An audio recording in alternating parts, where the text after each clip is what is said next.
שלום רב.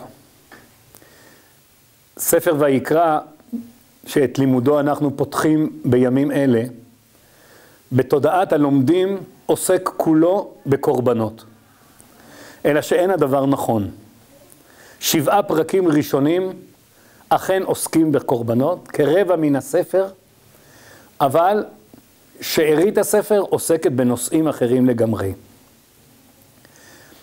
ספר חדש, חומש חדש, ובכל זאת התורה מקפידה לכרוך אותו עם קודמו.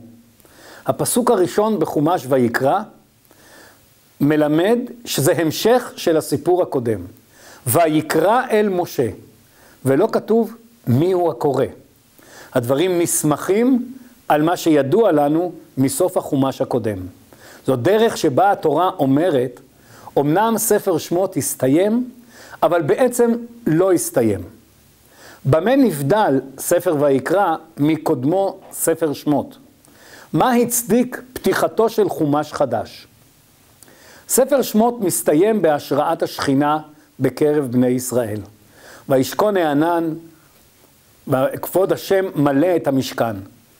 אבל שם מוסיפה התורה, ולא יכול משה לבוא אל אוהל מועד, כי שכן עליו הענן, וכבוד השם מלא את המשכן.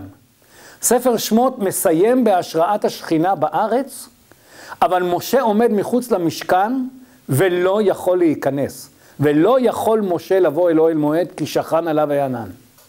והבעיה הזאת נפתרת בתחילתו של ספר ויקרא.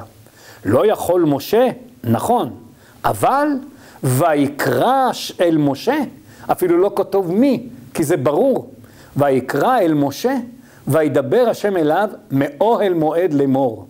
דבר אל בני ישראל וכו'. כך נכרכת תחילתו של ספר ויקרא עם סופו של ספר שמות. ספר בראשית וספר שמות מספרים ביסודם את תולדות עם ישראל, מאברהם אבינו למעשה מבריאת העולם, אבל מפרשת לך לך מתחילים קורותיו של עם ישראל, מאברהם אבינו ועד השראת השכינה במשכן. האבות במצרים, השיעבוד, הגאולה, המכות, מעמד הר סיני, והסיפור נעצר. המשכו של הסיפור בחומש במדבר. שם מסופר על המסע מהר סיני, שם מסופר על המשך קורותיו של עם ישראל לקראת הגעתו לארץ. ספר ויקרא עוצר את הסיפור ועניינו המצוות. גם הסיפור שמסופר בו חנוכת המשכן, יחד עם 7 ימי המילואים והיום השמיני, הסיפור הזה בעצם מפתח דבר שכבר למדנו עליו בסוף ספר שמות. ספר ויקרא עיקרו מצוות. עיקרו של הספר הוא ההשלכות שיש לעובדה שהשם שוכן בתוך בני ישראל. החלק הראשון אכן קשור למשכן ולמצוותיו.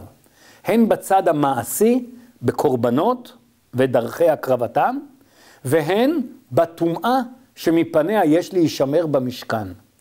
החלק השני של החומש עוסק במצוות שמתפרסות לתחומי חיים רחבים יותר.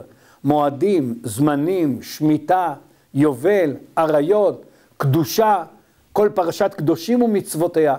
כולם יחד יונקים ונובעים מן העובדה שהשם שוכן בתוך בני ישראל. אכן, הקורבנות פותחים את הספר. זה הצד הראשון שנובע מהעובדה שהשם שוכן בתוך המשכן.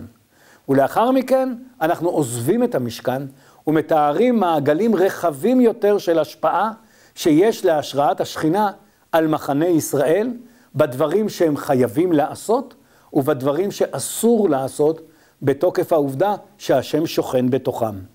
אם כן, ספר ויקרא שעוצר את הסיפור, עניינו המצוות שנובעות מן העובדה שהשם בחר לשכון בתוך המשכן בקרב בני ישראל.